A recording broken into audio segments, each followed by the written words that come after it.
Jambo, welcome to my YouTube channel, my beautiful and amazing people. So this is me sleeping the whole day because of anxiety and depression, and I would love to send hugs for everyone who is going through the same situation. And then I was like, I have to wake up. I've not eaten the whole day, so I decided to make my bed just to motivate myself. But I also like reading because it takes the anxiety away. That's a pro tip that you should try to apply.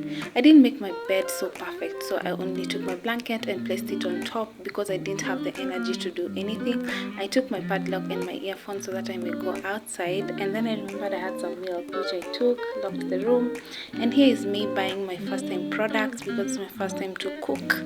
And these are tomatoes, onions and some garlic. And then later I went to the supermarket where I bought some cooking oil and juice, Royco, salt and all these things to just start cooking for my first day. But tell me why all these few products, the economy of Kenya is going to kill us. So I went to Wanono. This is a place where we buy boiled cereals, so I bought beans.